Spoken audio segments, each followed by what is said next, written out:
अस्सलाम वालेकुम।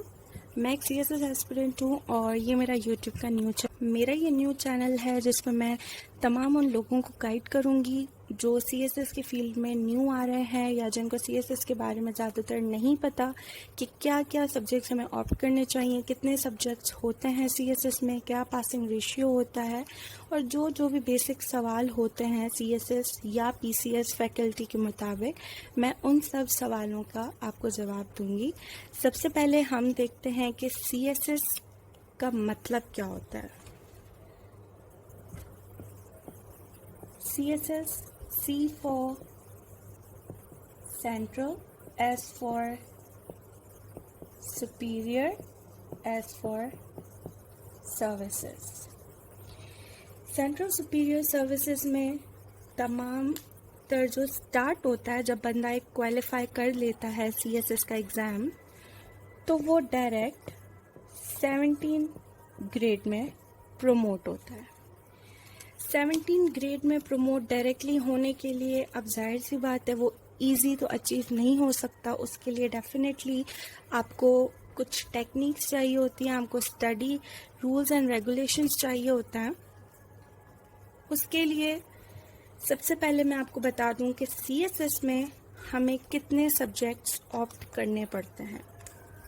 CSS में 6 कंपलसरी सब्जेक्ट्स होते हैं एंड 6 ऑप्शनल। 6 ऑप्शनल्स मैंने इसलिए रखा है क्योंकि एक पेपर हमारा 200 मार्क्स का होता है और उसमें सब्जेक्ट तो वो एक ही होता है लेकिन उसके पेपर्स 2 मुख्तलिफ होते हैं। इस वजह से मैंने 6 सब्जेक्ट्स रखे हैं। अदरवाइज हमें 5 ऑप्शनल्स ऑप्ट करने होते हैं। इसके 600 मार्क्स, इसके 600 मार्क्स, टोटल 1200 मार्क्स। 1200 मार्क्स पे आपका पूरा CSS का डिस्क्रिप्टिव टेस्ट बेस करता है। उसके बाद हम आ जाते हैं सब्जेक्ट सिलेक्शन पे कि हमें कौन कौन से सब्जेक्ट चाहिए। सबसे पहले कंपलसरी के जो सब्जेक्ट्स होते हैं वो है इस्लामिक स्टडीज़। दूसरा सब्जेक्ट है English essay. Third subject English precis and composition. Fourth subject है, अब जो हमारे पास फोर्थ पोर्शन है वो सारा जीके पोर्शन है जिसको हम जीके पोर्शन कहते हैं। जीके पोर्शन 300 मार्क्स का है जिसमें से अगर आप 150 मार्क्स टोटल ले लेते हैं तीनों सब्जेक्ट्स में तो यू कैन क्वालिफाई। और इफ़ आप, पहले मैं सब्जेक्ट्स के नाम लिख लूँ, करंट अफेयर्स, पाक affairs, general science and ability. तो यहाँ पे ये जो जीके के 3 सब्जेक्ट्स हैं, Pakistan affairs, current affairs, general science and ability, ये सब जीके के पोर्शन में कवर होते हैं जिसके टोटल नंबर होते हैं 300, जैसे 100, 100, 100।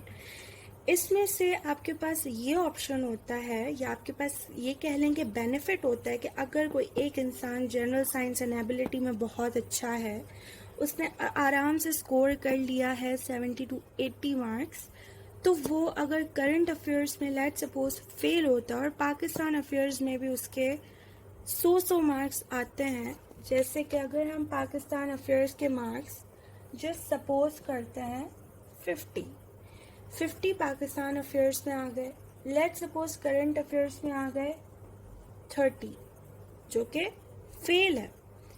जनरल साइंस एंड एबिलिटी में आप कर लो 75, तो इसका राउंड ऑफ अगर आप कर लें तो ये स्कोर बनेगा 155।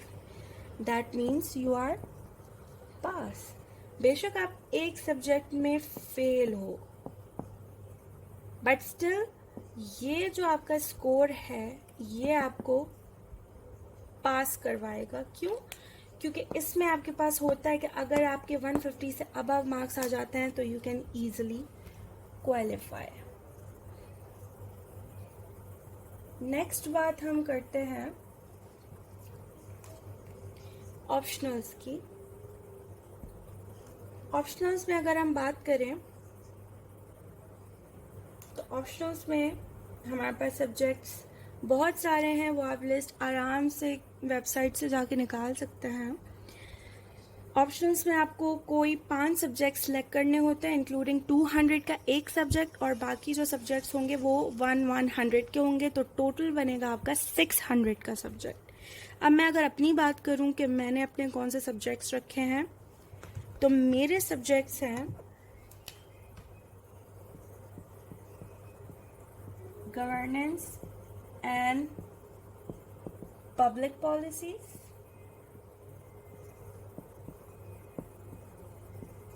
criminology, political science, this one is 100, that's 200, that's 100, total this, gender, Sindhi. ये सिर्फ इसमें पॉलिटिकल साइंस 200 मार्क्स का है। उसके बाद सिंधी मैंने इसलिए ऑप्ट किया है क्योंकि कहा जाता है कि अगर आप रीजनल लैंग्वेजेस के सब्जेक्ट्स लेते हैं तो उसमें एग्जामिनर आपको कभी भी फेल नहीं करता, ऑल्दो इट्स अ मिथ, में भी फेल होते हों, लेकिन आज तक मैंने नहीं सुना कि कोई सिंधी में फेल हुआ हो या पंजाबी में या जो भी हमारे रीजनल लैंग्वेजेस हैं उसमें। तो ये आपके लिए बहुत एक बेनिफिट होता है कि आप इस तरह का लैंग्वेजेस वाला सब्जेक्ट ऑप्ट ज़रूर करें। मेरा पब्लिक एंड गवर्नेंस से पहले यूएस हिस्ट्री सब्जेक्ट था, लेकिन यूएस हिस्ट्री आजकल बहुत एनालिटिकल क्वेश्चंस आ रहे हैं, लेकिन फिर भी आई फेल्ट के गवर्नेंस एंड पब्लिक पॉलिसीज़ आपके एसेज में भी काम आ जाता है, आपके पाकिस्तान एंड करंट अफेयर्स में भी काम आ जाता है, तो इट लाइक पूरा ये 4 सब्जेक्ट्स कवर कर लेता है। अब बहुत सारे लोगों का ये सवाल होगा कि मैंने आईआर क्यों नहीं लिया and why I opted political science. IR, कुछ लोगों का मानना है कि आईआर बहुत हिट होता है, ये नहीं लेना चाहिए, और कुछ लोग कहते हैं कि आईआर लेना चाहिए as it also covers your whole current affairs. Political science में मेरा स्टार्ट से इंटरेस्ट था, दैट्स व्हाई आई ऑप्टेड, और हमेशा वो सब्जेक्ट्स ऑप्ट करें जिसमें आपका इंटरेस्ट आए, ना कि वो सब्जेक्ट्स जिनका आप सुन रहे हो कि इसमें ज़्यादा मार्क्स आते हैं, इसमें कम मार्क्स आते हैं। और जो मैंने पीछे आपको बताया कि सिंधी ऑप्ट करने की वजह, नो, मेरे सिंधी ऑप्ट करने की वजह सिर्फ यही है कि I feel fine with it.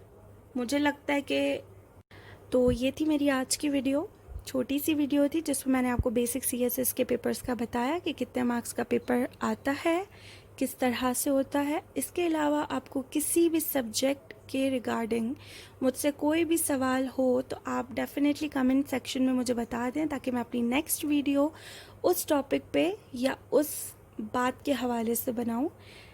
और अगर किसी को मेरा स्केड्यूल चाहिए, डेली स्टडी प्लान, तो वो भी मुझे कमेंट सेक्शन में बता दें, ताकि मैं वो भी आप लोगों के लिए प्रिपेयर करके बता दूं 4 month study plan. Thank you, जज़ाकल्लाह।